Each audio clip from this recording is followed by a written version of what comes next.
This podcast is a member of the Voices of Wrestling Podcasting Network. Visit voicesofwrestling.com to hear the rest of our great podcasts, as well as show reviews, columns, opinions, and updates across the world of wrestling. Welcome to Jumping Bomb Audio.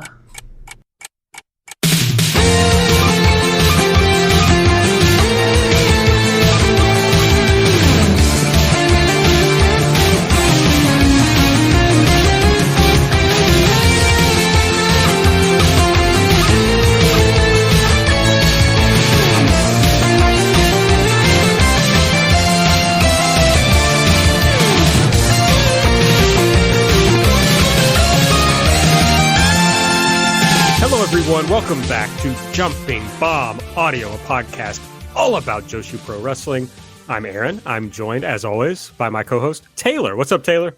Hi, I can officially say it this time. Happy 1 year anniversary of the show. We started 1 year ago covering Stardom's No People Gate, and here we are a year later covering another big Stardom show for the podcast. If I could sing, I would do the Happy Anniversary, Baby song. What? I don't know. Happy Anniversary, Baby. I don't know. Nope. I don't know that song. Okay, I think it's a real song. But you said you couldn't sing, but that was pretty good. Well, that was just me fucking around. Little River Band, Happy Anniversary. Oh, I do know the Little River Band, but I don't know that song. Okay, so while we're talking about music, I know this is a podcast all about Joshi Pro Wrestling, but I have to say, listeners may not know this. I've been going through the Rolling Stone Top 500 Albums of All Time list, trying to give myself some additional musical literacy. And Taylor, you know a lot about music. You've listened to a lot of music in your day. Yeah, I have. It's funny because growing up, I was a big theater fan. And so theater, sort of like musicals it was largely like musicals and then just like whatever was on the radio at the time. So I have a very good knowledge of like 90s, like pop rock, whatever you would call it. But then in college, when I got to college, I sort of expanded my horizons. I actually took two music classes, one about Jimi Hendrix and one about Bob Dylan in college. And from there, I sort of was like, wow, there's a lot of music I've missed. So I sort of did what you are doing now with these, top 500, sort of on my own, being like, okay, from Bob Dylan, where do I go? You go to like the Byrds, you go to, Crosby, Stills, Nash and Young or whatever. And so I listened to a lot of these things as sort of extensions of like, oh, I like this music. I should learn more about, like the music of the 60s, or then getting into like, who is influenced by Jimi Hendrix and going into like the 70s and then the 80s and things like that. So I feel like I did what you're doing now, trying to increase my musical literacy, but I did it back in college, whereas you're doing it now with this sort of organized list. I sort of did it as a, oh, let's just see what's out there. And of course, then you meet new people in college and they're like, hey, I like this music. And they sort of play it for you. And that's how I got into a lot of, like 90s hip hop kind of stuff, because one of my best friends in college was really into that, and things like that. But yes, it's something I sort of, I like. It feels good. And I'm sure you agree, Aaron, to be like, oh, I'm learning a lot about this. And now I have the knowledge of all these different things and not just sort of like the small circle of things that I really love. Absolutely. I've loved like getting to know, even artists that like, obviously I knew a lot about, or as far as like, I was aware of their cultural importance or whatever, but I just not really sat down and listened to their albums. And it's been very rewarding. Like, for example, could not have predicted how much I would love Aretha Franklin. Like every time an Aretha Franklin album pops up on this list, it is so good. It like blows me away. So not what I would have predicted coming into listening to the list. Yes, and you've been keeping me updated, and there have been some things we agree on and also some things we disagree on. So that's, Yeah. Part of the fun of music, though, is, not everyone has the same exact taste. So That's true. It's very subjective. But when I was in college, I was really into like punk and hardcore, metalcore and emo. And like, so it's like, there's this whole world of bands that I've probably listened to that most people will never, for any reason, have to listen to in their life. But as far as like going way back into time, the only genre I'd really done that with was like classic country. I know a lot about country music. Gotten into it. Probably. And I don't know, just the stuff I was into was mostly modern. I was into hip hop, but it's like most of like the really like good hip hop probably only goes back to the 90s. I know a lot of people will be mad at me for saying that. I've discovered some very good 80s hip hop while listening to this list, but I didn't listen to a lot of it before. So anyway, yes, it's been fun. I've had a great time. I'm reading a book now about Fleetwood Mac. Oh, interesting. I have a Fleetwood Mac book, and I've never read it, although it was given to me for a present, but it's like a used library book. So it has the Dewey Decimal label on the end of it, but I've never I listened to the album and started like reading things, but of course there's like a lot of interpersonal drama between the members while they're making this album. But you get like very nerdy stuff about how they actually made the album, how they recorded things, and I really like that. It's very interesting to me personally. Yeah, I mean, music is a fascinating thing. I'm always just amazed that, there's all these people who can sort of make music. I could never imagine writing really one song, much less an entire album of music. So it always amazes me because I'm like, and you talk about people like Prince who were like, for 5 years, he was writing one song a day. And it's like, how do you even do that?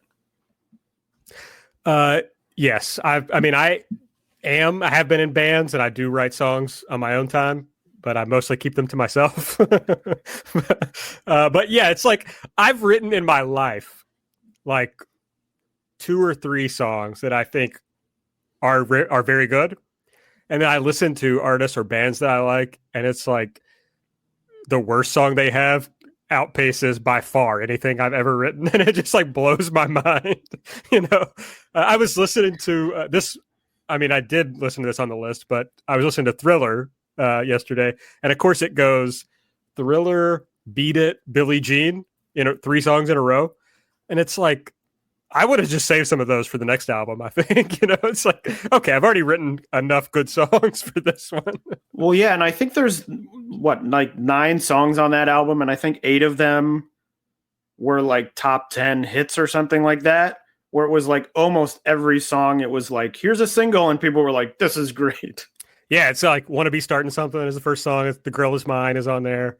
Yeah, it's an insane album. It's so good. It certainly blows my mind that somebody was able to write all those songs for one album. I think Sarah and I were listening to it yesterday, and I was like, if a person wrote those 3 songs in their career, they would have been legendary. And this guy put them on one album. It's like, what a guy.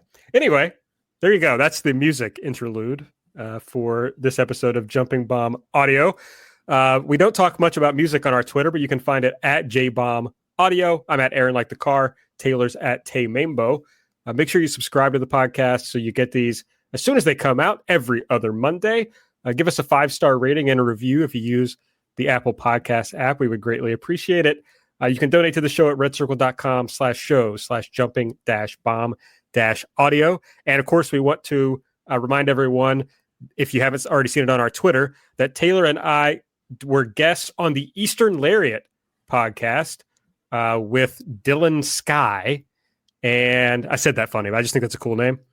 And we did a bracket. Like it's the gimmick for the month of March over on Eastern Lariat is that they do March Madness brackets with 68 people in different types of wrestling. So, of course, we were on the Joshi one, and we went through every matchup. And the idea was basically like their last 12 months, like who had the better last 12 months.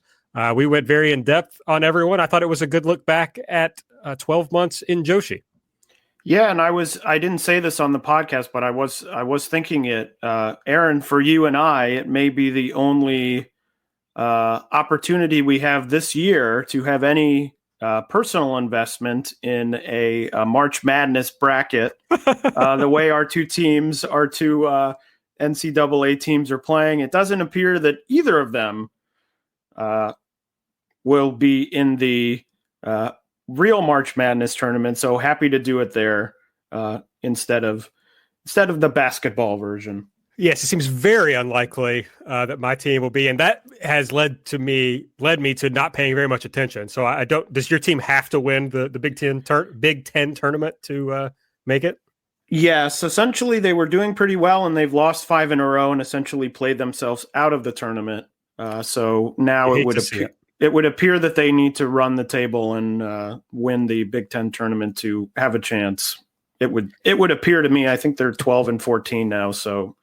Not looking good. Would love to be 12-14, to be honest. Would love to have that record. Hasn't worked out for my Cats. If anybody listening doesn't know, obviously I'm a Kentucky basketball fan. So yes, and we're rivals. Although this year it's sort of very boring because Indiana is bad and Kentucky is not very good either. So bad is a fine descriptor, Taylor. Yeah. We're very bad, very bad. But also, I just learned yesterday that Duke will also probably not be making the tournament. So at least I have something to be happy about this basketball season. Okay, we're going to do a show about Joshi. Here's what we're going to talk about. The Stardom Budokan show, of course. We're going to go in depth on that show. They just had a Korakuen. We'll talk about that. We'll talk about Assemble, Seedling, Tokyo Joshi Pro. There's been some news. We're going to talk about the Hana Kimura Memorial Show and, a bunch of stuff. But let's kick it off with, I think, the big show not the big show. That's my other podcast where we talk about the big show. But we'll talk about the big Joshi show that happened recently, which was Stardom at Nippon Budokan on March 3rd. Let's just start with your overall thoughts, Taylor, on the show. So I thought it was a strong show. I sort of had some things that I really loved, some things that I sort of fell in the middle on, and there were just a small handful of things that I didn't like, some of which will probably be pretty obvious to anyone who watched the show because they were sort of universally panned. I was happy to see that they drew 3,300, 3,318, I think is the official number. And, there are certain things that were certainly out of the control of Stardom that I think sort of hurt the show a little bit for me. One of those, of course, being the sort of clap crowd, which we haven't really talked about a lot on the show. We've sort of lived in this year of our podcast only in the world of these clap crowds or no crowds even. But it is a thing where I think I'm finally reaching the point I've done very well where these clap crowds are really starting to hurt the shows, even in this case where it was, I think, a very strong show. You just want to hear people yelling, cheering, things like that, for when Ryu Mizunami won the final of the AEW women's tournament. I went back and actually Wave had uploaded Mizunami and Hikaru Shida's last singles match in the promotion. It was their last singles match they had together, which was back in 2019. And I was like, let me watch this, see what it was like. I don't remember if I had watched it at the time. Didn't really have any memory of it, but I turned it on and the first thing I thought was, whoa, this crowd is hot. It's a hot crowd. And I was looking it up. I looked on Cage Match. It was only 630 people at Korakuen, so it wasn't like they were in some huge building or they sold out Korakuen. But I think it's just we've become so used to these sort of very quiet, a move happens, clap, clap, clap. And then there's sort of this silence until something else happens that I was like, whoa, this feels really big. This feels really important. But but obviously that's sort of out of the control of Stardom. It is what it is. The curfew, the same thing. I did feel like the whole show a little bit. I wasn't upset that, there were a lot of short matches, but it did feel occasionally that there was some sense of rush to the show where they realized, okay, we have to get this stuff in before the 8:00 curfew. And so I think some things that probably could have used a little bit more time to breathe were not given that opportunity, which is sort of a bummer. But again, sort of outside of the control of Stardom, they, had to follow the rules, to follow the law. And then the other thing was, the attendance was great, but I was a bit confused. The first shot of the show, at least I watched it on Samurai. I don't know if this was the case on the pay-per-view, but the sort of first shot of the show was all the lights on, the announcers, ring announcers in the ring. You see some people on the floor, and all the sections behind the ring announcer that the hard camera was facing were completely and totally empty. And to me, that was the first shot of the show. And I remember seeing it and going, oh my God, did they only draw like 300 people to this show? And then, of course, they went to a different camera view and there were people on the second and third level. But I was a bit confused that they, you would think when you put the tickets on sale, you would want to put people opposite the hard camera to make it look, that's going to be the shot you go to most.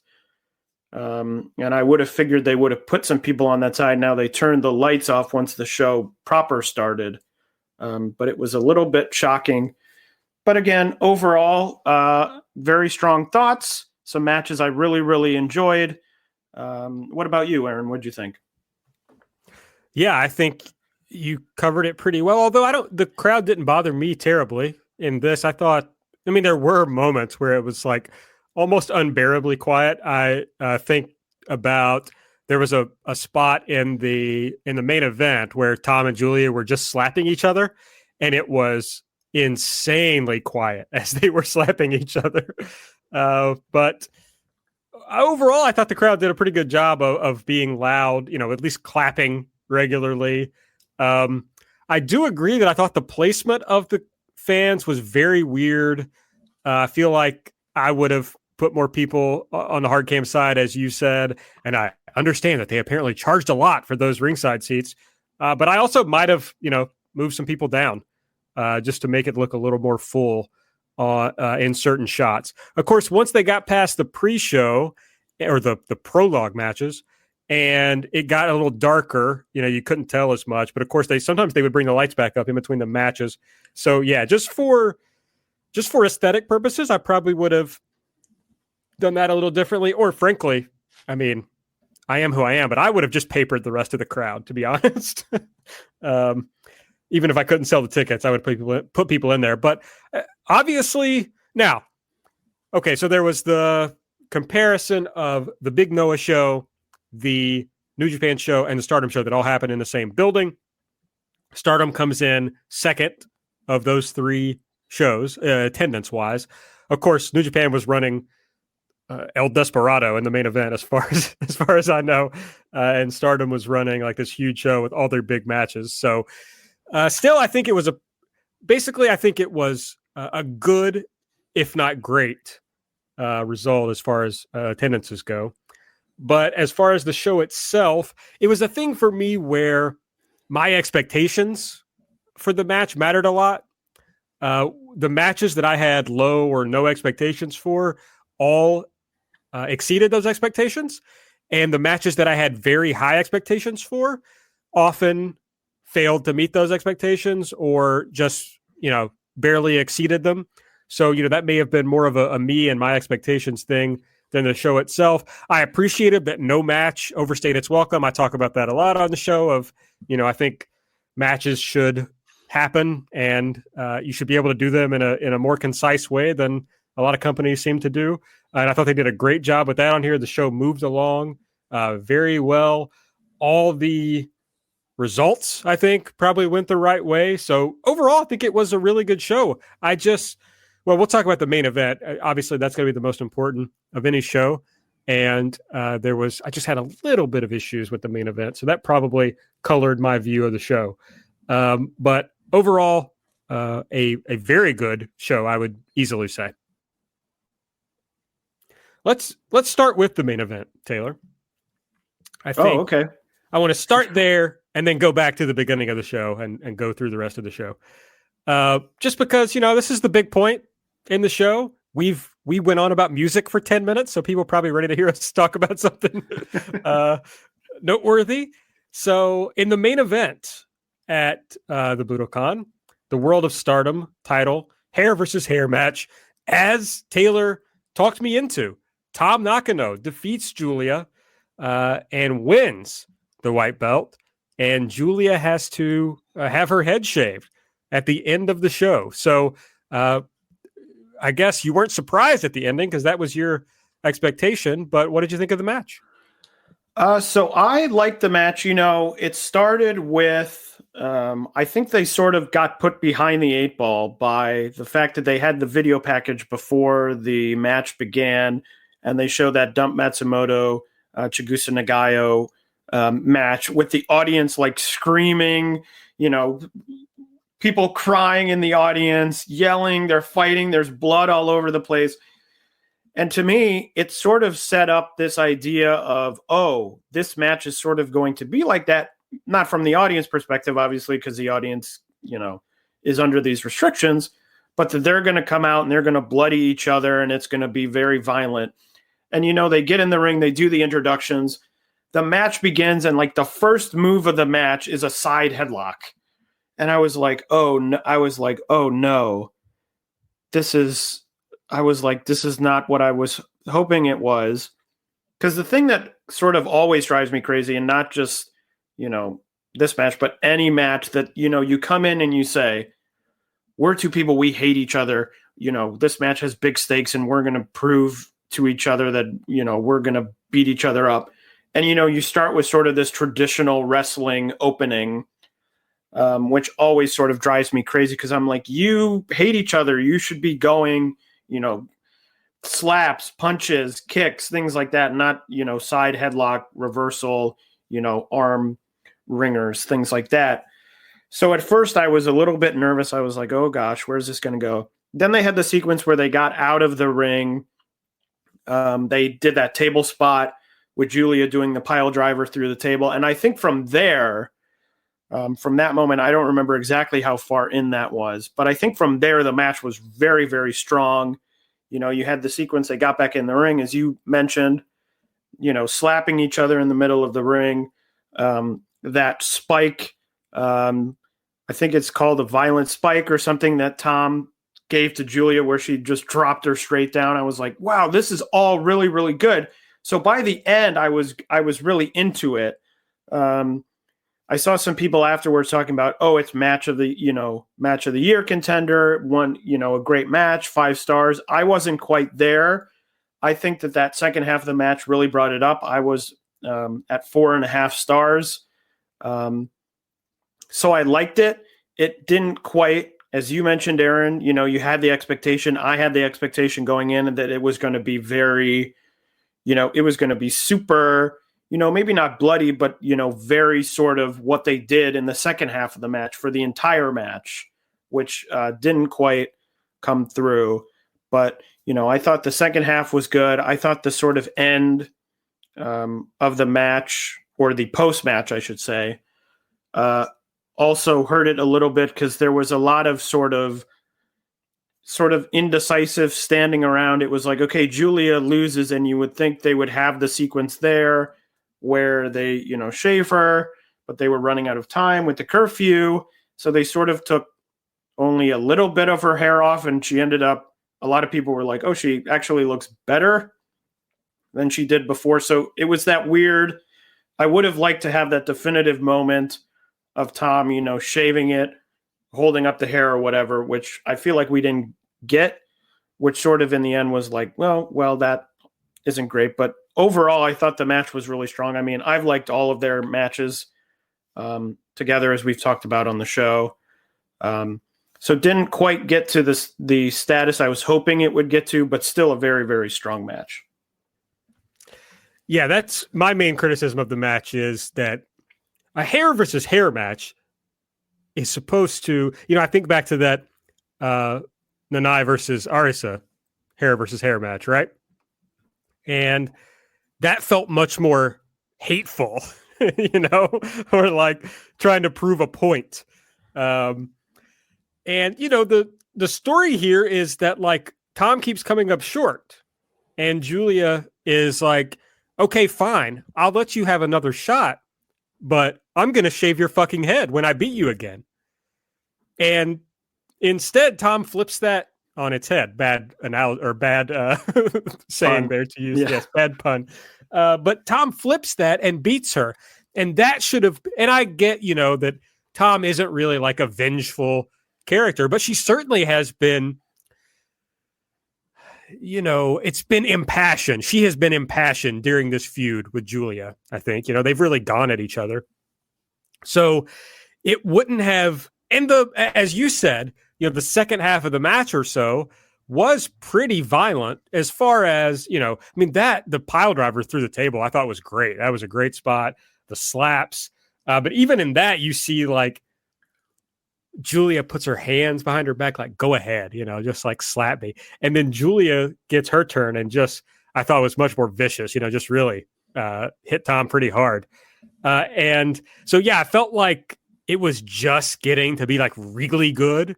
I know what I said earlier and what I've said on the show 100 times, but this match I thought could have used 10 more minutes to like keep building, or, maybe 7 more minutes just to keep building where they had gone over the last stretch. And I thought it would have been even better. But yeah, I was overjoyed that Tom won. I thought that was the right finish. That makes the point for the story. I just thought they were a little lighthearted about the whole thing after the match in a way that kind of brought it down a little for me. Of course, I haven't been able to watch the version that's up on Stardom World now with the translated promo after the match. So I don't know exactly what all they said, but it felt a little lighthearted. I was disappointed that Tom didn't shave her head. I thought she should. That's kind of the point of these matches. She had overcome, and that was what her reward was. So that was a little disappointing for me, but I don't want to be too down on the match itself because I thought the match was quite good. It's just overall, it left me a little wanting of what I was looking for going into the match.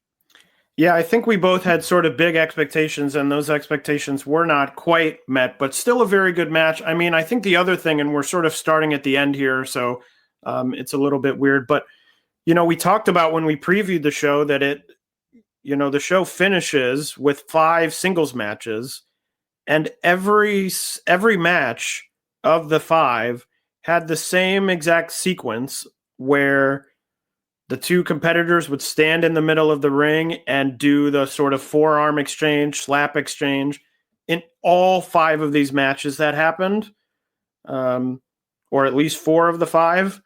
And I think that did hurt it a little where, by the time we got to the top matches, where preferably you would want to leave the most spots for them to do to really make it huge, it was like, okay, this is sort of a vicious slap sequence, but we've seen this already in the previous match. We've seen the forearms, we've seen okay, I'm going to stand and I'll let you hit me. And I've talked about it on the show before. I think that has, in some ways, for a lot of people, become a crutch where it's like, well, we need something to fill this time in the match. So let's just stand in the middle and trade forearms because, it sort of slows the match down and gives us time to sort of, we can stand here. We're not running around. We're not doing all these crazy things. So I think that hurt. I think probably a tag match in the middle of, these matches or some sort of multi-person match probably would have helped break it up a little. So that did hurt. Obviously not really Tom and Julia's fault because they were last. And so, of course, they have to contend with what everyone before them did. But that was another point. But again, as Aaron said, we don't want to pile on too much because, as I said, I thought it was 4.5 stars. So I thought it was still a really great match, but just not quite up to the expectations I had for it going in. I will say they saved that like when they went to the outside to do that whole sequence, that felt fresh. I was like, oh, good. This is like different from what we've been seeing in the rest of these singles matches. Because which we'll talk about the Shuri Konami match, but even in that match, they like made a point out of not doing that, So I felt like at least that was good that they saved that point for this big hair versus hair match. Okay, well, I'm sorry, Taylor, that you thought it was weird, but I did want to start with the main event. How dare you? How dare you make me talk about the main event first? I know. Well, it's the most newsworthy portion, I thought. But we're gonna jump back in time to the beginning of the show with the prologue matches, starting off with the high-speed title match with Natsupoi defeating Azumi to win the high-speed title. I thought this was great. I thought it was, very similar to the Azumi Starlight Kid match at Yokohama Budokan that started that show, very quick-paced, didn't overstay its welcome. I think that they should start all their big shows with these high-speed titles and just say, you've got 7-8 minutes, go out there, go fast, do your moves, and then get out of here, get the crowd sort of going. So I thought this was really great. I went 4 stars. Just thought it was a fun match and a really strong way to open the show. Yeah, exactly. It was just a good opener. Glad to see Natsupoi get something to do. Like, this feels like a step for her. That's good. With Azumi losing, I kind of just hope it's a way to let her move on to bigger things, perhaps. That's what I would like to see for Azumi. But, have no idea, obviously, what they're going to do with her. But overall, just like a really good way to start the show. One thing that disappointed me, Taylor, and maybe you have more insight into this, but now I think during the later matches, Natsuki Tayo was at ringside. Do you agree with me on that? I don't know. I didn't see her, but I wasn't really looking all that closely as to who. Think she might have been, because I know the rest of the Seedling people were there, so I don't know why she wouldn't have been there. Yeah, well, I think she was there. I'm pretty sure I recall seeing her during the Mayu Yoshiko match. And so I was just disappointed that she wasn't in the Rumble, or I thought she could have refereed this match. That would have been great. But no Natsuki Tayo on the show. Yeah, and maybe that was her decision. Maybe she said no thanks. Maybe they asked her. I don't know. You would have figured they probably might have asked her, considering they had other Seedling people on the show, but maybe not. Who knows? Yeah, who knows? And then, now this is a match that exceeded all my expectations. The Goddesses of Stardom title match. Himeka and Maika defeating the Oedo Tai team of Natsuko Tora and Saki Kashima. Maika pinned Saki with a Michinoku driver, which the commentary was very excited about. I don't know. I thought Natsuko especially, but Saki also seemed more motivated than usual. It honestly made me worried they were going to win. They looked like they were so interested in the match. I was like, oh, they're winning the titles. But anyway, I don't know. I thought this was quite good for what I went into it expecting. I thought it was fine. I was glad to sort of see an Oedo Tai match that didn't devolve into the usual sort of shenanigans that it always does. And another short match, so it was, sort of difficult for me to, get all that invested. At the end of the day, I thought it was, fine, as I said. And I hope going forward that we see more of this Oedo Tai, sort of the keep it in the ring, lower the interference stuff. But we'll see if this was sort of a one-time thing for the big show, or if this is going to be a pattern moving forward. And then we moved on to the actual start of the show. Well, something we haven't talked about, Taylor, is the set, or like how it looked in there. What did you think about it? I was a little bit, I don't know if I'm conditioned to like Budokan or like Noah Budokan with the sort of raised stage. I thought it was a fairly sort of straightforward set. It felt a little to me like a New Japan sort of B or C show set. I was hoping that they might go a little bit more out with, the entrances and things like that, but it was sort of a traditional show. I did like the sort of all the entrance, all the unit entrant curtains on the stage, but I was just sort of like, okay, they didn't really do much. It's just sort of their traditional entryway. Oh, I liked it. All right. I thought it was more than what they usually do, what Stardom usually does. So I don't know. It was, but it's just nice. But I think with all of these, when it's like, this is the biggest show we've ever done, my expectation is always, okay, it's going to be, the entrances are going to be all out. They're going to do all of this, but it could be another thing where they didn't want these big grand entrances because that's taking away from in-ring time when they're already under a time crunch. That certainly could be the case. Maybe they were like, well, we'll just, do your normal entrances and then you'll have more time in the ring. All right. Well, next up was the All-Star Rumble. And at least in a surprise to me, Unagi Sayaka is your winner. I thought I was going to be proven right. She eliminated Yusuke Aikawa to win the match. But I guess there's a lot to talk about here. So overall, what did you think about the match and what were some of your favorite moments? I enjoyed it, and I think I enjoyed it more than a lot of other people who I've seen. This has sort of been the one sort of panned match of the show. I liked it. It was clearly a little bit rushed. There were times when they sort of introduced someone, the camera would go on them, they'd walk to the ring, and then all of a sudden, they were going 3, 2, 1, and the next person was coming out. Especially in the beginning, I was like, whoa, there's a lot of people in the ring. People are coming in very fast. Not really sure what's going on. But, overall, it's just, sort of a fun match. I really enjoyed seeing, all the different sort of types of talent, the old Stardom talent coming back, the Marvelous talent, the, seeing Emi Sakura, who came out, I thought, who had a great entrance with all the Gato move wrestlers.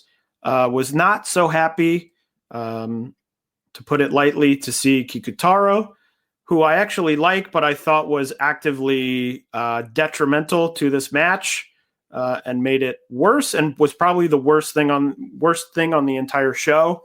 To me, I don't really have any patience, and this applies to really every promotion. Don't really have much patience for like sexual assault gimmicks or moments. If you've ever heard me talk about DDT and Danshukudino, I'm the same there. So to me, I felt like it really sort of derailed this sort of fun momentum they had with these interesting, showdowns with Nagayo in there and, Saya Ida and different people. Once he was sort of out, I thought it got a lot better as well. I really liked the final 3, the finishing sort of segments. I really liked the exchanges with Yusuke Aikawa and Mina Shirakawa. I thought those were really good. And I did think it was a surprising result as well. I don't know if they're going to do anything with this victory. I was a little bit bummed because I thought if Yusuke Aikawa won, it might be a sign that she was going to appear again. But now that she's lost, maybe that's not happening. But overall, I thought it was a lot of fun. It's not something to be taken too seriously. But just good seeing a lot of wrestlers that I like and a lot of wrestlers I haven't been able to see in quite a while.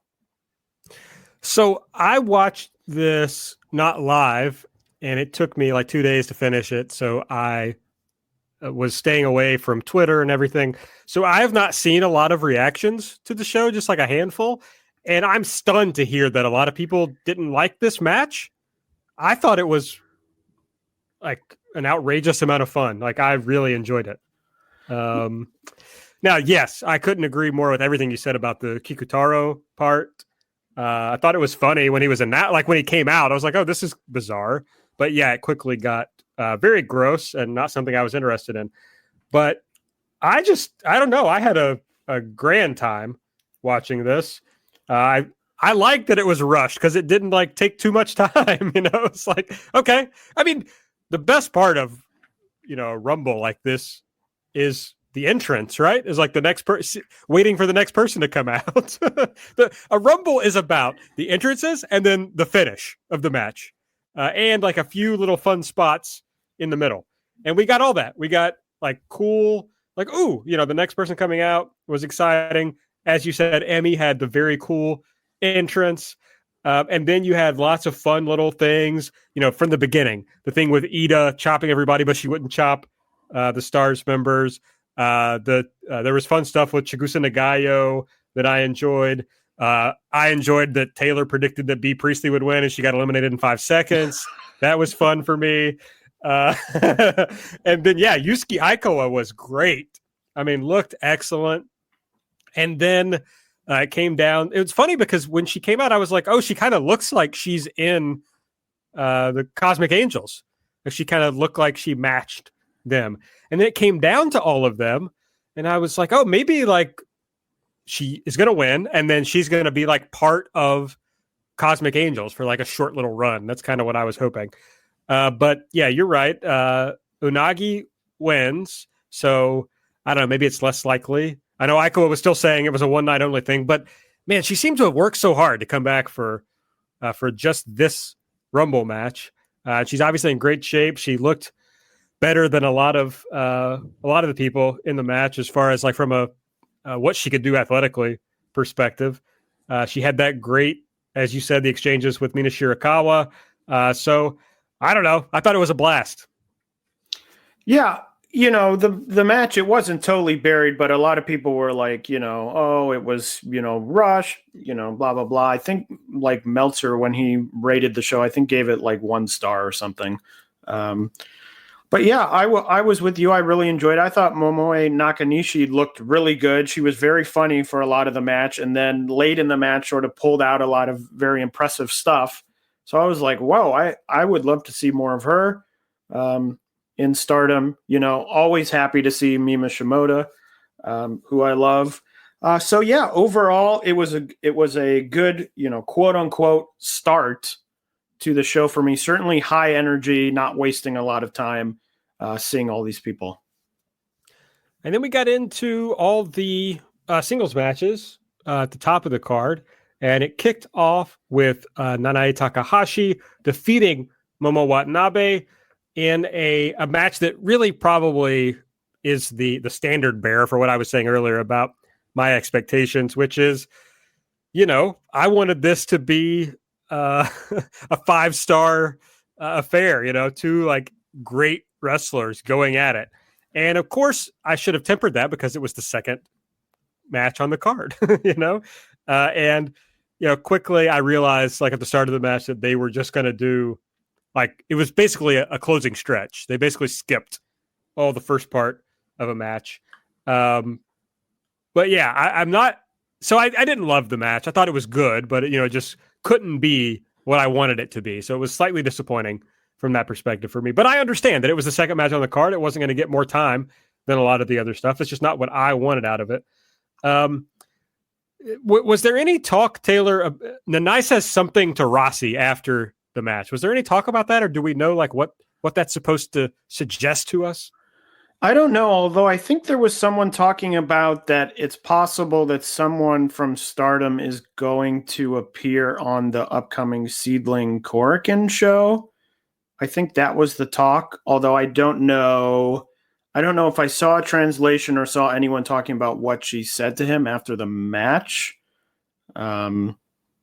So yeah, I don't know. It may be that just this Stardom Seedling sort of working relationship is going to continue. But with all of these things, we have to see, because these things can start and stop at a moment's notice based on things we don't see or don't hear about. So I guess we'll have to wait and see. What did you think of the match? So it was funny because the match ended and my first thought was, well, that was disappointing, but the work was good. Like, I was like, well, the work was really good. So should I go like 3 3/4 or should I go like 4 stars? And then I said, wait a minute. I can't go like 4 stars on a match where my initial thought when the match ends is, well, that was disappointing. It was just a thing where I think it was a victim of the time crunch where they, were given 10 minutes. They went out, they had a good match. But to me, it's like the possibilities were so much greater than I think what they delivered that it was very hard for me to look at the match and go, okay, what did they give? Because it was so below what I think was possible when, the match was first announced and you think, okay, these two wrestlers, what can they do? And, part of it is they were under this time crunch. I do wonder in sort of an alternate reality where this curfew isn't in place. Is it a case of they wanted to keep, these matches short, or does this match get another 5 minutes? Does it get another X number of minutes? To me, it's your biggest show. I don't love super long matches, but when you're saying this is our biggest show ever, or our biggest show in, X number of years, 8 years, however many years, I'm not mad if every match is, given a good amount of time and the show is a little bit longer than sort of a usual show. But obviously not the case. So just for me, too short and never got to the place that I hoped it would get. Yeah, basically the same. Then we had the SWA title match, and Shuri retained her title, defeating Konami with this like really sick submission, which was like part stretch muffler, part neck to the back of the head. Yeah, I was sort of in the same boat as the previous match, where this match got 8 minutes, just over 8 minutes. And it was another one where I was like, well, I was sort of looking forward to this, but in 8 minutes, I mean, you can have a great 8-minute match, and I thought the work was good, but it was just one of those things where it's like, well, it didn't certainly feel like much of it felt very much sort of like a warm-up match. They didn't quite go as far in the direction as I hoped, which was sort of a more submission-based, grappling match, which they had aspects of, but not as much as I'd hoped. But just another match that I just thought was a victim of not getting enough time. For sure. I thought it was, I don't know if this is going to be an ongoing thing, but, we talked about in the prologue match, they didn't do interference in the Oedo Tai match. Here, Konami like explicitly stopped the Oedo Tai people from doing any sort of interference, which, I'm sure played into the story of like her respect for her mentor in Shuri. But, I thought that was interesting here. But yeah, it was a good match that it just wasn't enough time for us. It just didn't particularly stand out to me. Then we got, I think, a match that a lot of us were highly looking forward to. Mayu Iwatani defeated Yoshiko with a moonsault. Did this one live up to your expectations? It got close. I went into this sort of saying, well, everything, my expectations, this is the biggest show, and I think there's a lot of matches on here that could be very strong, match of the year contenders. It didn't quite get to that level, but I still really liked this match. I went 4.25 stars. Thought it was very strong. Love Mayu in these big situations. This sort of devil may care attitude with the dive to the outside, where she just went full speed. And I love that. I'm a proponent of, if you're going to do a dive to the outside, I want you going full speed, like a Ray Phoenix in AEW, where every time he dives, he's going out there a million miles an hour, not doing this sort of, you run towards a rope and then you slow down and you sort of dive through the ropes very slowly, and it turns into like a push. And then, of course, got back in the ring, and Mayu's dropping herself on her neck, sort of unnecessarily, but I really sort of enjoyed it as, the craziness that Mayu will get into to really push the match to the next level. So I thought it was very good.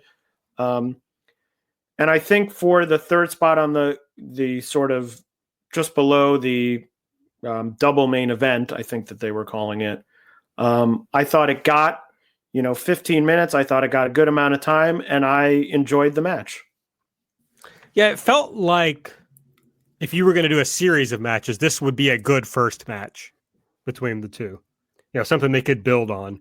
It didn't get, it's just kind of it's just the reality of the situation that nothing really got all the time. Certainly nothing up to this point on the card got like all the time it really needed to like super duper shine, I thought. I was a little surprised when I watched it. Well, no, I guess I was a little surprised later because I got the sense that people really loved this match.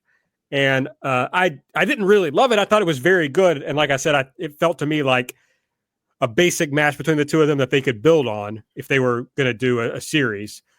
So maybe I missed something, but it also could have just been that I was very excited for this. Like, this is like a match I've probably thought about before, they were able to mend this relationship of like, man, it would be so cool to see Mayu and Yoshiko now against each other, So I was just very excited about it, and it didn't quite live up to that. It may also have been that I didn't really have a keen interest in who won the match, but you could pretty much sense that like, oh, if Nanai beats Momo, then Mayu is beating Yoshiko, right? They're going to trade losses here. So, but overall, it was nice, and I really enjoyed that Mayu got out of the ring before Yoshiko and kind of let her have a moment there. I thought that was very sweet.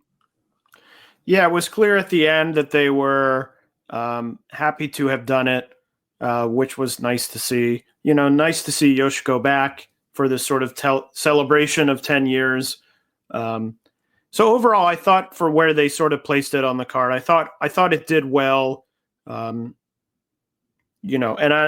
as I said, I went 4 1/4. So certainly a match I enjoyed.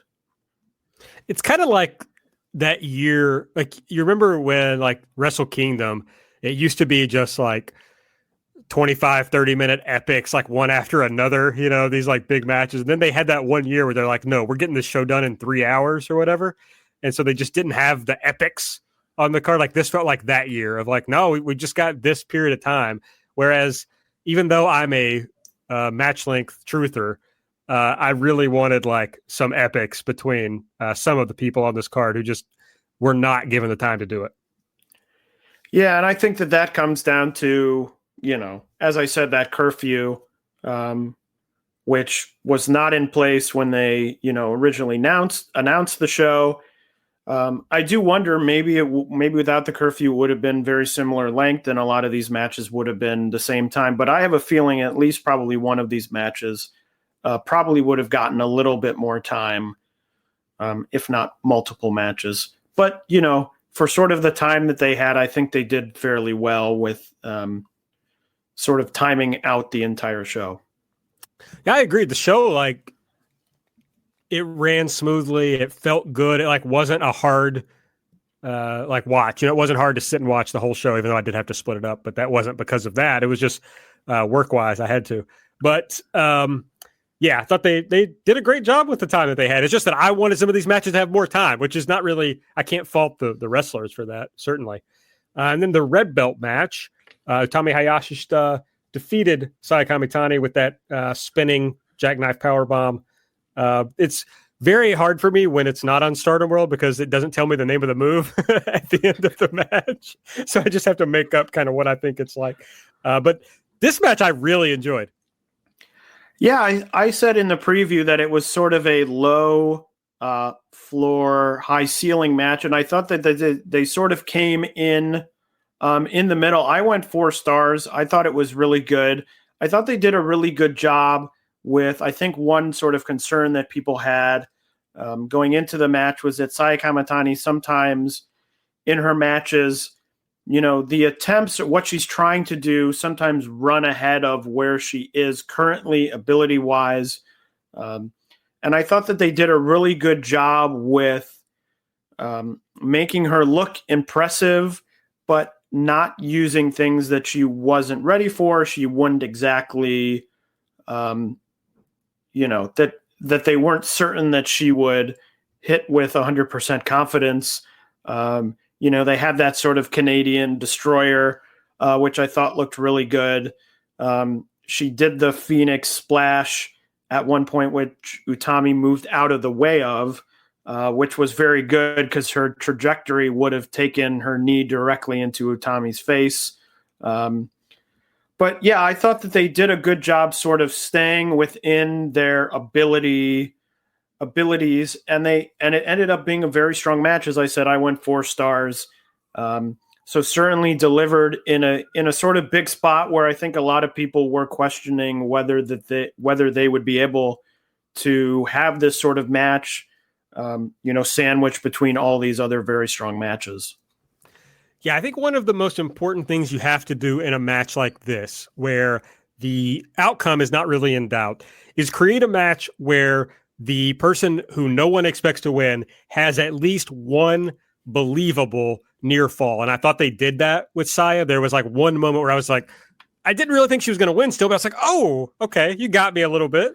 So that's like the most I can ask for out of a match like this. I thought Utami showed more outward personality, more like in-ring charisma than she has the rest of this title run. So I was happy about that. It was about the best version I could have expected of a match between the two of these people at this moment in time. It made me more hopeful about Utami's run as champion.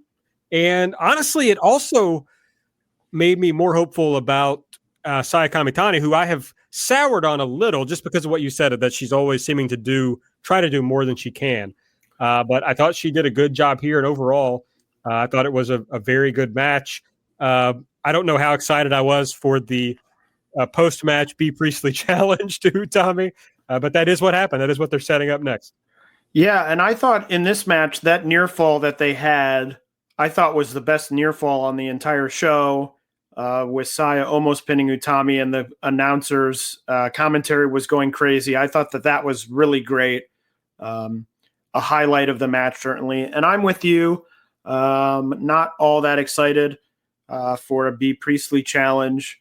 I've sort of, I haven't sort of soured because I didn't really like it to begin with, but I guess I've even more soured on this sort of character of B's, where she comes out and she challenges and then she just says, oh, here's the, I say you suck because that's the only Japanese phrase I know, and I'm just going to say it to everyone. And I'm like, this is not all that interesting to me. I don't think that she really has any chance to win, and I certainly hope that she doesn't win. But I think it does serve the purpose of, now Julia is shaved bald. She appeared at the Korakuen show today, sort of with this updated new look and talking about how she wants to prove herself, starting from the bottom of the card. She took on Gokigen Death. And I think that they don't want to rush into the sort of inevitable Julia versus Utami match. I don't think Julia, I guess it could happen. Julia could win the Cinderella tournament, but I don't think that happens. So I think there's probably going to be at least 1 or 2 more defenses of Utami before that program starts to get in motion. B is the first one. Maybe there's a second one or a third. So I think for now, it's sort of figuring out who can challenge for this belt that will make a good match, but sort of isn't at that level where you think, they might win or they should win, something like that, until they get to that big, sort of the big upcoming Julia Utami match, which is going to be the big sort of post of 2021 for Stardom. Yeah, and I think I gave a little bit of short shrift to Julia when we talked about the main event. I just think, here's my hot take. When you put everything together, Julia is the best wrestler going. That's my opinion. That's my take. Her character is all there. Her work is now all there. And I just knew as they were shaving her head that she was going to come out of this as a bigger star somehow. I just think she has every single thing going for her in a way that just makes her the biggest and the best in the world of Joshi right now. Yeah, I agree. I mean, she clearly has all the momentum behind her. You know, she's going to do this program of starting from the, bottom and working her way back up. But clearly, all the talk, lots of talk about Julia. She clearly is being positioned. Mayu is someone who is established. You can sort of, ease off her for a time and you're not going to sort of lose the luster for her, take away from her. So I think now all the focus will be, on Julia and leading, and hopefully, you build up Utami, you build up this reign as much as you can. That's the other important thing. So when you get to this big match, that it is the two biggest stars that you can have going head to head in this title match. Yeah, I agree. And then when we ultimately get to Tommy and Julia, it's going to be huge. But of course, if they do the match, Julia has to win. So you have to wait until you're comfortable with that happening. But I would assume they ultimately want Julia to have the red belt. It's still kind of considered the big belt in the promotion. Yeah, you would think, and you would hope by the time, as I said, by the time she gets there, that you've established Utami somewhat with the title, so that when when she loses, she doesn't go sort of back down the card, but can stay as a top level player in the sort of idea, not exactly, but sort of like Mayu, where she doesn't need the title to, stay in that sort of top range of the company.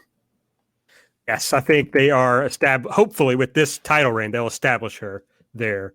And as I said, I'm more hopeful today than I was before I saw the show about the possibility of that happening. So, overall, I think, we've been pretty clear about just it didn't quite live up because some stuff just couldn't get enough time, but that's probably not anyone's fault. So hard to complain about it. And plus you come out of this with Utami in a better position, Sayaka Mitani in a better position, Tom Nakano in a better position, and Julia in a better position. So it's hard to call that anything but a big success.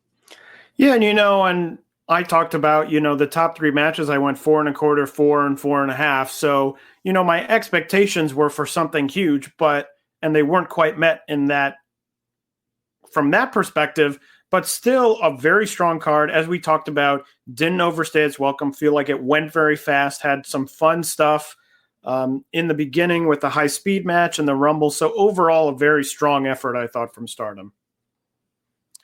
All right, well, let's talk about some of the news that's come up recently. Let's start with talking about the CyberFight Festival, Taylor.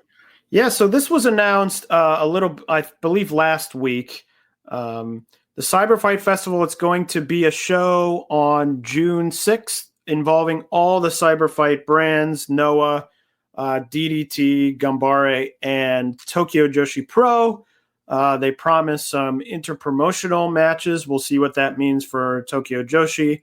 Obviously, it's a little bit different than interpromotional matches for the other three companies, which are all mostly men's companies. There will be a Princess of Princess title match on the show, which is exciting. So just exciting to see sort of this big show.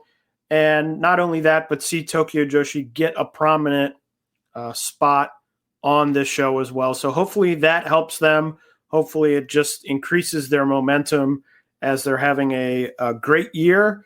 And hopefully that helps get more eyes on the promotion, get more people watching and interested in it, because they are doing a great job this year and they should have as many people watching as possible. Yeah, we're going to talk about the tag title tournament from Tokyo Joshi Pro here in a little bit. Next up, we're also going to talk about Assemble, but the news is that Assemble is over. Yeah, it seems it's disassembling. Okay. Yeah, you laughed enough for both of us on that one. Yes, it appears Akira Hokuto at the Assemble show that just happened, the 4th Assemble show, announced that this it will probably be the last one now that the vaccine is coming out. I think a lot of the point was to get eyes on these promotions as the promotions were struggling with no crowd shows and the shutdowns and things like that. And now the vaccine is coming, but Akira Hokuto talked about, a lot of these companies are doing crossover things as it is, Marvelous and Stardom and Seedling and Stardom. And, of course, to support all of these companies, I'm a bit sad to see it end. It never quite got to, when it was first announced, there was all this excitement and everyone was covering it. And it was sort of a rare event that got outside of the Joshi bubble into the sort of mainstream, maybe not mainstream Western world, but certainly the mainstream Puro world. So, never quite got to the point where, there were no crossover matches or things or dream matches like that. But I enjoyed, and as we'll talk about in a second, I've enjoyed all of the Assemble shows. I thought that they were really fun. I thought that they were a good way for people to sort of see all of these promotions at once without having to search out, 7 or 8 different shows. So sad to see it go, but it makes sense if the reason was to sort of help during this COVID period. Now that the vaccine is coming out, it seems like less of a reason for it to exist. And the last bit of news, there was an announcement that the Hana Kimura Memorial Show will happen on May 23rd. They've announced a list of talent that will appear on the show, and the big surprise being Kagetsu will come out of retirement for one night only. She wrote a blog post about basically apologizing in a way of just like, I know I promised everyone that it was my last wrestling match. So, it's like she feels a little bad, but obviously I don't think anyone could possibly be upset with her. She even went to Mako Satamora to discuss with her, was she okay with Kagetsu wrestling again, considering that she had her last match with Satamora. But of course, I think everyone understands. And Kagetsu, it's very fun seeing Kagetsu in like her just like normal look now, now that she's out of pro wrestling. There's a very cute picture on the blog that I guess was from the press conference or whatever about the Memorial Show. So Kagetsu will be back. And I guess the bad news or sad news related to this is that we know, of course, that Kyoko Kimura had requested that Stardom make its wrestlers available for the Memorial Show. And it was announced today, I believe, Sunday as we're recording, maybe Saturday overnight, that Stardom would be running a show on the same day as the Memorial Show and presumably, therefore, not sending any of its wrestlers for the Memorial Show. Yeah, a bit of a bummer, but glad to see, I guess, if you look on the positive side, glad to see Kagetsu, coming out for the show, which obviously, as you talked about, is a little bit different than her just sort of returning, saying, oh, well, I'm just going to return to wrestling. Obviously a very meaningful show. Hopefully it will be good for everyone, the talent involved. But a bummer that, the Stardom talent, which I'm sure a lot of that talent would, if it was up to them, would probably want to be at least at the show, if not on the show. So a bummer that looks like it won't be possible. Okay, well, since we're talking about Stardom, they had a Korakuen Hall show, this morning on March the 7th. And I guess the big news out of this was the artist titles. The Cosmic Angels are the artist champions. They defeated Mayu Iwatani, Starlight Kid, and Saya Ida. And then there was a artist number 1 contenders match. And the winners were the Queen's Quest team of Momo Watanabe, Saya Kamitani, and Azumi. And I saw some Twitter back and forth this morning between Tom and Momo building up this match. Yeah, those two results. And then, of course, the sort of re-debut of Julia with this new sort of, military-esque look and the sort of shaved. It's not really a shaved head. It's more of a buzzed head, but I think a good look. There was some talk about that, the shaving was not all around the head. It wasn't clear if they were going for like sort of a mohawky look, but I think overall a good sort of not re-debut, but re-emergence of Julia after this big match to sort of take her in a new, exciting direction. Yeah, I think it's good. I mean, I already said I think she's going to come out of this an even bigger star. She's embraced it and is like doing something cool with it. Do you remember, Taylor, maybe you smartly got out of watching WWE before I did, but you remember when John Cena got squashed by Brock Lesnar? I do remember that, yes. And what I really wanted was him to go to NXT or something, and build back up to be able to wrestle Lesnar again. But they just I think he was just in the main event on Raw the next night or whatever. So it's like, oh yeah, this is a much cooler way of doing this kind of similar story. I know she didn't get squashed by Tom, but you know what I mean? Yeah, I always like this idea of, I lost a match, now I have to sort of build back up again. It gives Julia a story to hang on to while she's not challenging for a title. But it also allows you, as I said, you're not all of a sudden having to say, well, Julia is a top person in this company. She has to be in the title matches. She comes out and says, I want to build up.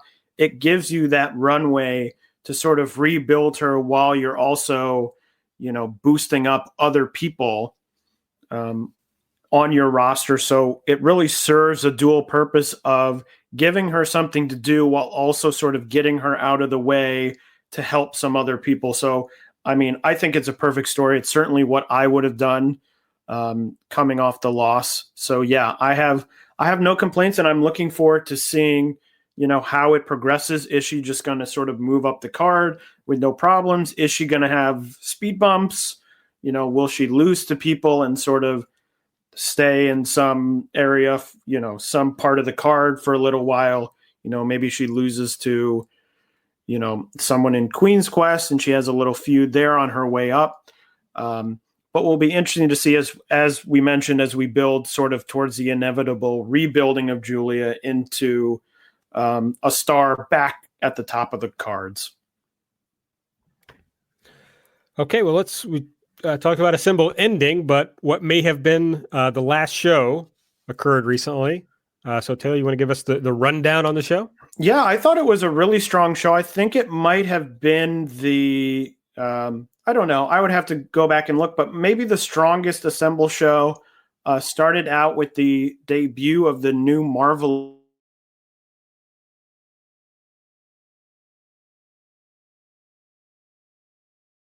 She's got debuting after the strong sort of rookie class of Meiho Suzuki and Maria and Makoto Shindo. Was happy to see her sort of in that rookie Marvelous singlet. She's in a yellow singlet, which sort of distinguishes her from the other rookies that had been coming through. Thought she had a strong match. Wasn't blown away, but will be interesting to keep an eye on her and see how she progresses. And as always, they do this blind draw at the beginning of the show to determine the rest of the matches, what order they were in. I actually thought that from match 4 to match 7, which is the 4th match to the semi-main event, and then the 8th match is the main event, I thought match 4 to 7 were really, really strong, worth going out of your way to check out. It was the T-Hearts 6-person tag, which has really, to me, been one of the highlights of almost all of these Assemble shows. I thought they've been really strong. The Seedling match, the Marvelous match, and the Stardom match was the 7th match. And I thought that they were all really good. I actually went 4 stars on the T-Hearts, the Marvelous, and the Stardom match. I thought that they were all very strong, a little bit different. The Marvelous and the Stardom matches were a little bit sort of faster paced, speed, lots of moves in rapid succession, whereas the Seedling and the T-Hearts matches were a little bit more hard-hitting, stand and deliver in the middle of the ring type matches. So it still is up on Zyko for 2,000 yen for the next few days, I think. So definitely worth checking out. And some of the other matches, the Sendai Girls match, the Pure J match, those are fun as well. So overall, I thought it was a very, very strong show. And if this is the last show for Assemble, a very strong way for them to go out. Speaking of strong matches, at least, this, by the way, we're in the Spark Notes section of the show. I guess I didn't say that. I just started talking about the Stardom show. But Seedling, speaking of strong matches, on the February 26th show from Shinjuku Face, Taylor, ran immediately. Aaron, you got to watch this main event of the Seedling show. I did ultimately get a chance to watch it. We had Arisa Nakajima, Nanai Takahashi, and Riko Kawahata versus Asuka, Makoto, and Tsukushi. And I'll just give the floor to you, Taylor. Go ahead and tell us how much you love this match. I thought that this was a great match. Obviously, a very talented group of wrestlers. I thought it was a very interesting match stylistically. It was a little bit slightly different than the usual Seedling main events and things like that. I did see a tweet. I don't remember who tweeted it out, but that it was sort of almost an Oz Academy type match. So I'm interested, Aaron, to hear your thoughts, because I know that we do disagree on the Oz Academy. And I just thought it was great, very chaotic, fast-paced, lots of, bodies going in and out of the ring. Yumiko Hoda was at ringside and got involved in the match. Asuka near the end of the match hits her with a chair that, again, in a pattern that keeps repeating itself, like happened on the Ice Ribbon Korakuen we reviewed last episode. The chair did not break, and it made the chair shot look just very brutal. But I love this match. I think it's worth checking out. I went 4.5 stars.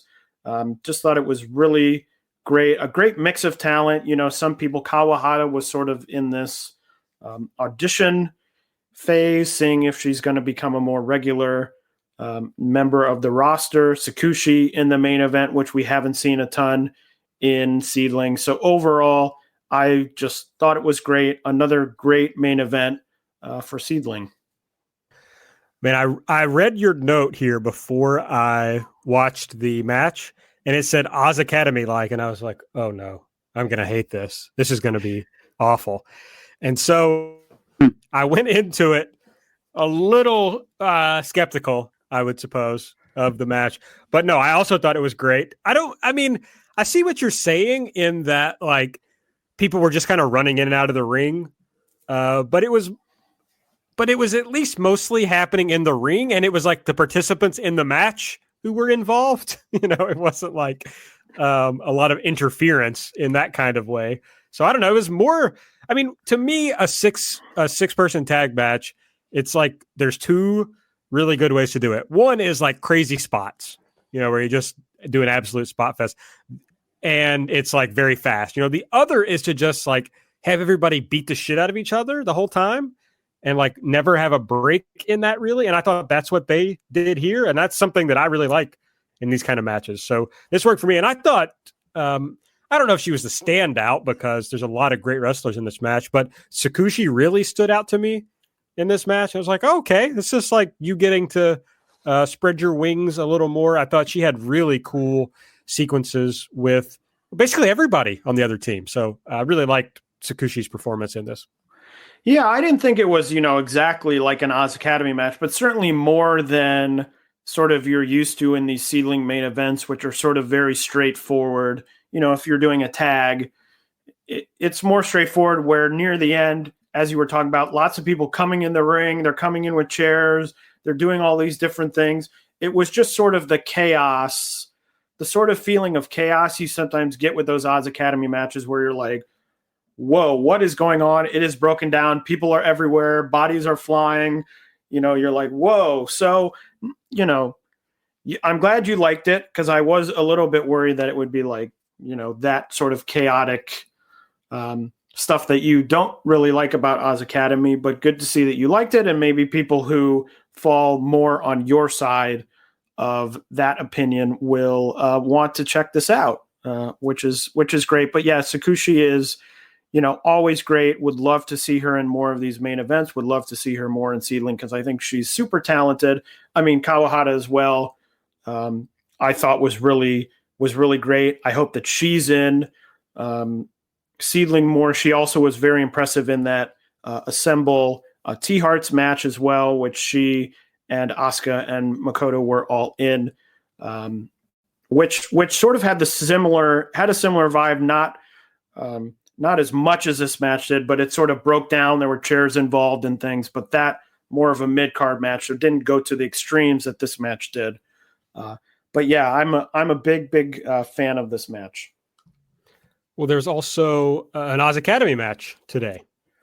Yeah, or an so Oz Academy show, rather. There was a show today. I didn't get a chance to see it because it aired just a few hours ago, which had the number one contender decision match, which is that Sonoko Kato, Akino, Kaho Kobayashi, and Maya Yukihi.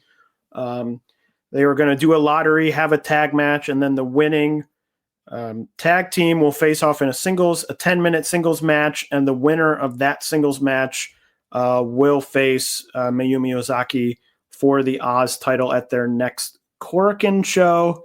I am looking forward to checking that out. That's on the pay-per-view service. So if you want to check that out, go to Oz Academy's Twitter. It's on mahocast.com, I believe, is the provider they're using. But looking forward to seeing that as well, because I think that would be a really fun match as they head towards a big Korakuen show in their 25th anniversary year. Hard to believe.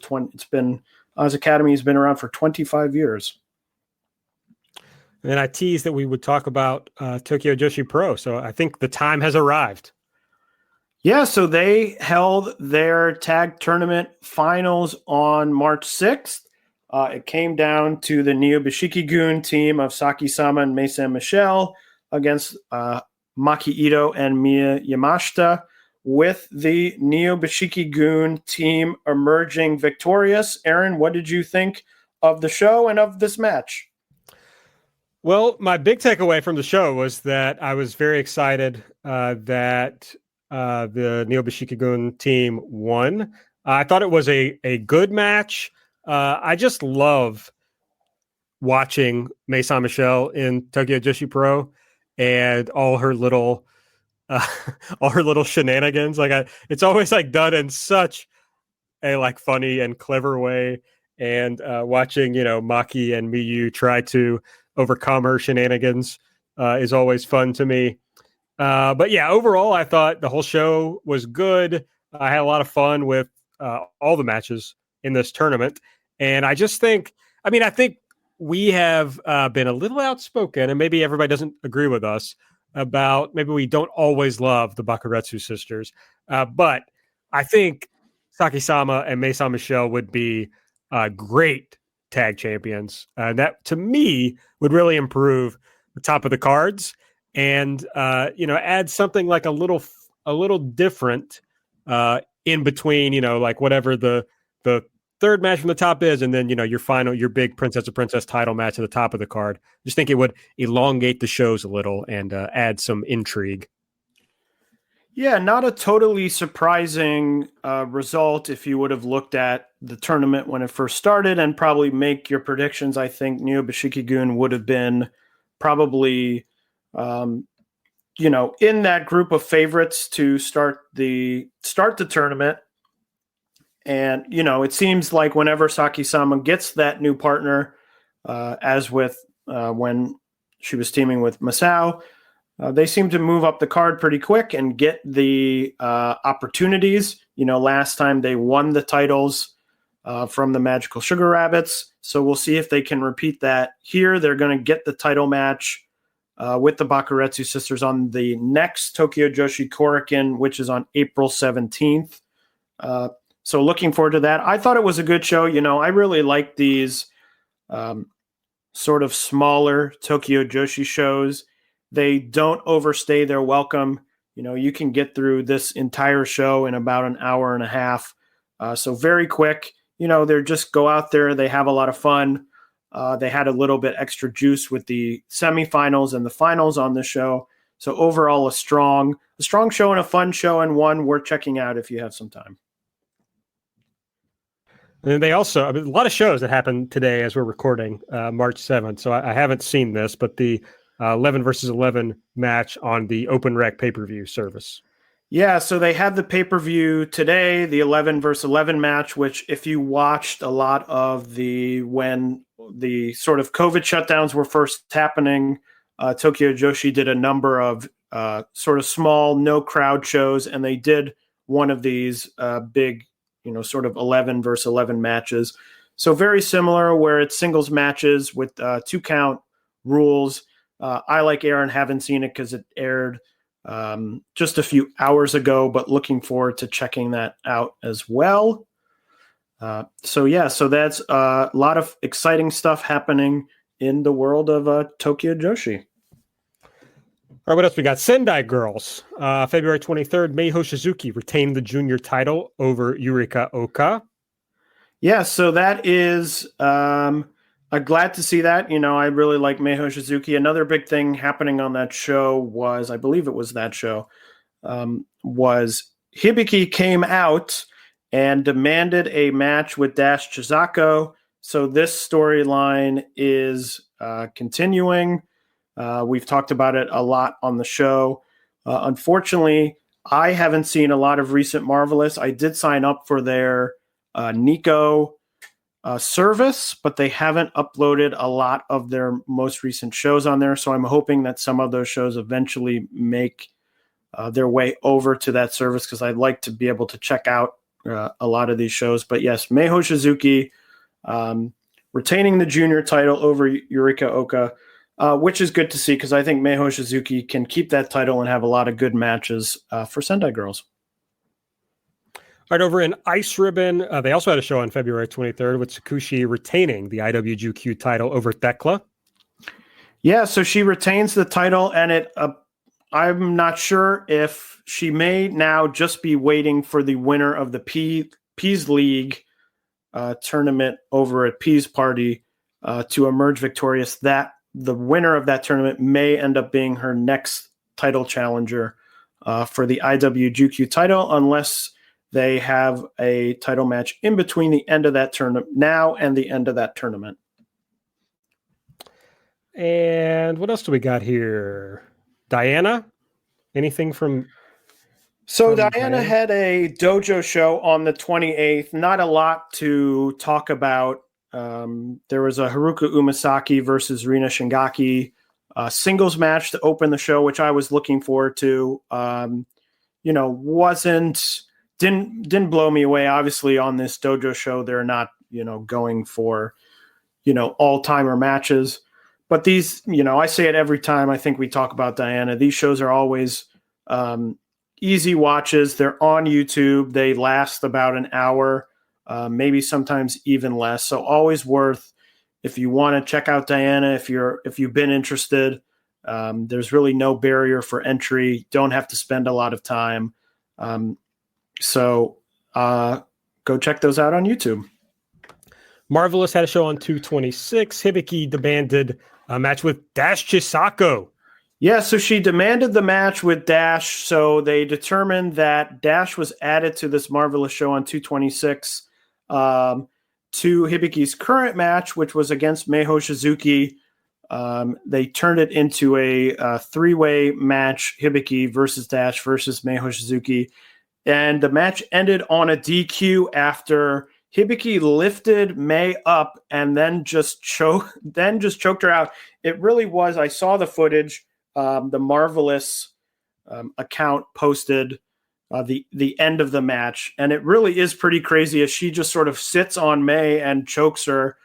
Tommy, the ref, calls for the DQ, and the match ends. So, this storyline, it's certainly kept my interest. As I've talked about it the last few episodes as we've covered Marvelous and things like that. It will be interesting to see if it leads into Hibiki ending up on the Sendai Girls side of this sort of Gaia-ism Marvelous versus Sendai Girls feud.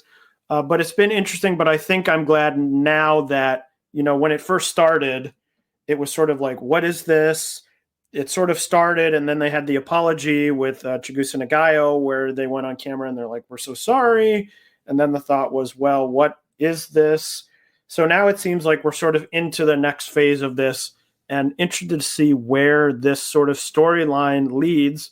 Marvelous and Sendai Girls over the last year certainly have not had many sort of storyline aspects to their promotion. So excited to see sort of this overarching storyline and follow that along to however it ends.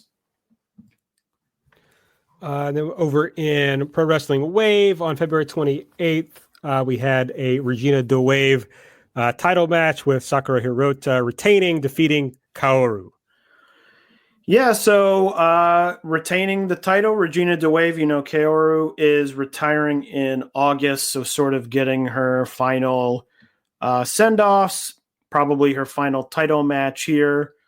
It will be interesting to see who comes in Wave to defeat Hirota. I don't know who that would be, but, anything is possible in the world of Wave. And lastly, Choco Pro had two big shows. They had 2 shows, and they also had a show last night. Okay, definitely haven't seen that one yet. Yeah, the 2 shows last weekend, 2 big tag matches, an Asia Dream tag title defense for the Best Bros, and then on 92, Aja Kong making her first appearance in Choco Pro. Two matches I think are worth checking out. I wasn't blown away by either one, but I actually went 4 stars on both. I think that they were both really fun. I think seeing Aja Kong in Choco Pro in Ichigawa Chocolate Square was a lot of fun. So both, if you have some time, both matches worth checking out as we sort of head into a big period, as we'll talk about when we cover the upcoming shows, heading into a big, important period here for Choco Pro. All right. Well, those are all the shows that have been happening recently. You want to tell us about some of the shows coming up over the next couple of weeks? Sure. So Stardom has 4 sort of smaller shows. They haven't announced anything yet for those, but I think one is at Sendai Pit. One is at Shinjuku Face, maybe. So not big shows. So probably won't be too much on those shows. Seedling has their Korakuen coming up, as I talked about earlier, on March 17th. They are doing a tag tournament. Nanai and Arisa Nakajima will be in the tournament, and then they will announce all the rest of the teams, and the winning team gets to have their wish granted. So we will have to see what the winning team asks for. Sendai Girls, the big news this week was Mako Satamora is returning. Not sure if it's just for these next upcoming shows or if she will be staying longer, but it was announced that she had returned to Japan. She has done her 2 weeks of quarantine, and so she will be ready for March 11th and March 12th. March 11th, she has a singles match with Dash Chizako, and then on the 12th, she is tagging with Kaoru in the main event. So that will be interesting to see. I think a sooner return for Mako than I would have thought. She did have the match with Kaylee Ray, the title NXT UK women's title match this week. Of course, that was taped, so it didn't. I don't believe it happened this week. But Aaron, are you surprised to see Mako return so soon after her departure to NXT UK? I kind of just assumed she wouldn't return, or maybe occasionally. But yeah, surprising to be like, oh, she's just back doing matches in Sendai Girls again. Yeah, so we will have to see. I don't know. Maybe she stays for some extended period of time, or maybe she just does these 2 shows and she heads right back to England and, returns to NXT UK. I don't know, now that she, I don't follow NXT UK really at all, but, she's had the title match. She lost the title match to Kaylee Ray. So I'm not sure what her next steps are there, or if she maybe goes, to the States to do NXT proper stuff. I don't know. But something to sort of keep your eye on. Sendai Girls still in this sort of strange world of there's not too much going on. They have the stuff with Marvelous, which is going to lead to the Gaia show in April, which is coming up actually very soon. There continues to be these rumors about NXT Japan. Maybe Sendai Girls is just sort of waiting around to be part of that. So just something to sort of keep your eye on there. Ice Ribbon has a few shows coming up. They have a Peas Party where the Peas League matches will continue. 3 matches, Yappy versus Yuki Mashiro, Benny Oikawa versus Honori Hana, and Satsuki Totoro versus Madeline. And then on the March 20th show, there will be a tag title match with Maya Yukihei and Maika Ozaki defending their titles. Satsuki Totoro and Itsuki Aoki are the challengers. Not sure that there will be a title change there, but Itsuki Aoki already one half of the Wave Tag Team Champions, so certainly possible. Diana has another dojo show coming up on the 13th of March. Haruki Umasaki was originally scheduled to face Kaoru Ito, but she injured her hand, so it is now a Umasaki versus X match. So it will be interesting to see who that X is. And Asuka returns to Diana in a tag match in the main event, so glad to see her back. I really enjoyed Asuka's work last year in Diana. So hopefully she will be back and will be appearing on more shows for them. And then finally, Choco Pro has a lot of shows coming up in the next few weeks. Their big announcement, though, was they are about to reach show 100, which is hard to believe, seeing as the promotion started only a year or so ago. But show 100 will be a 2-day event on March 27th and March 28th. So I'm certain they'll probably be bringing in some people. So something to look forward to in the world of Choco Pro. Okay. Well, I guess that's everything that we have to talk about. Unless there's something else you want to mention, Taylor. There is something else I want to mention. Oh, wow. Wow. Unbelievable. Word.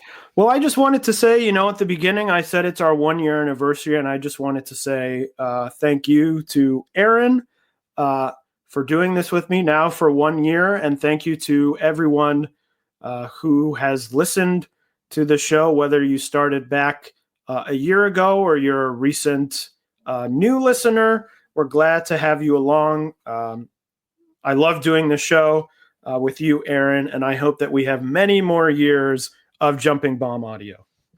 Well, I've also really enjoyed this year. I have to say, it hasn't felt like a year. I was surprised it makes sense, of course, but when you started mentioning that we were almost up on a year, I was like, wow, I don't feel like we've done that many of these shows, but it's been a blast.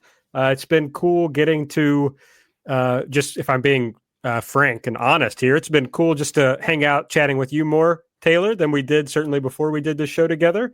And at least some of the people who listen have been nice to us, so that's been nice. That's been enjoyable.